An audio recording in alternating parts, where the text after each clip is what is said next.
বিরতির পর স্বাগত। মহারাজগঞ্জ বাজারে যান দুর্ঘটনা, দুটি ট্রাকের মুখোমুখি সংঘর্ষ। জানা যায় অল্পেতে প্রাণ বাঁচলো বেশ কয়েকজন শ্রমিকের।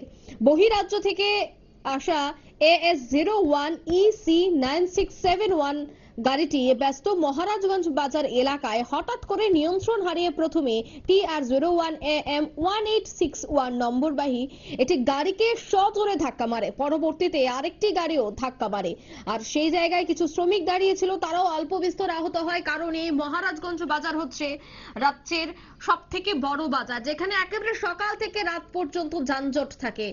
আর তারই মধ্যে যদি নিয়ন্ত্রণ হারিয়ে এই ধরনের দুর্ঘটনা ঘটে, তবে তো অবশ্যই একটা চাঞ্চল্য এলাকা জুড়ে তৈরি হবেই। তাই আজ সকালে, একেবারে শীতের সকালে ঘটে এই ঘটনা। যে ছবি আপনারা দেখতে পাচ্ছেন, মহারাজগঞ্জ বাজার যখন একেবারে ব্যস্ত, বিভিন্ন মানুষ সেখানে বাজার করতে আসছিল এবং পাইকারি খুচরো বাজারের ব্যবসায়ীরাও সেখানে ভিড় জমায়। ঠিক সেই সময় কিন্তু এই দুর্ঘটনা ঘটে। সঙ্গে সঙ্গে সেখানে ট্রাফিক কর্মীরা ছুটে আসে ঘটনাস্থলে। তবে ট্রাফিক আধিকারিকদের কি বক্তব্য শোনাচ্ছে। সকালবেলা 8টার সময় গাড়িটা খালি বায়ুর সম্মুখী, তো ড্রাইভার আমরা হাওয়াটা ঠিক মতো তুলতে পারছে না, গাড়ি তারপরে বাড়ির সময় দু জায়গায় রেবারি মারছে। গাড়ির মালিকের কি পাওয়া গেছে? না, গাড়ি মালিক ড্রাইভার আছে, লোকাল ড্রাইভার ফিরে গেছে। আমরা যতই গাড়ি ফটো দিলাম সকালবেলায় এরকম একটা গুলবাজার রাস্তার মধ্যে এরকম একটা ইনসিডেন্ট হয়েছে, এই বিষয়ে প্রত্যেকদিন কিরকম নিরাপত্তা দেওয়া হয় গুলবাজারটার বিষয়ে?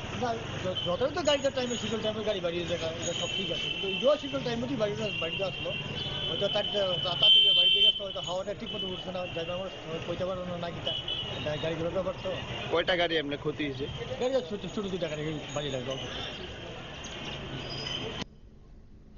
আপনারা শুনলেন ট্রাফিকের বক্তব্য। অল্পতেই রক্ষা পেল একাধিক শ্রমিক, কারণ সকাল থেকে সেখানে শ্রমিকদের ভিড় ছিল এবং আজ সকালে এই নিয়ন্ত্রণ হারিয়ে একটি বহিরাজ্যের ট্রাক AS01EC9671 নম্বরের গাড়িটি সজোরে নিয়ন্ত্রণ হারিয়ে আরো একটি গাড়িকে, মালবাহী গাড়িকে সজোরে ধাক্কা মারে। পরবর্তীতে আরো একটি গাড়ি এসে ধাক্কা মারে। একেবারে চাঞ্চল্য ছড়িয়ে পড়ে এলাকা জুড়ে এবং ট্রাফিক কর্মীরা ঘটনাস্থলে ছুটে আসে এবং সমস্তটা বিষয় তারা দেখেন। তবে নিয়ে নিচ্ছে এই মুহূর্তে ছোট্ট একটি বিজ্ঞাপন বিরতি, সঙ্গে থাকুন।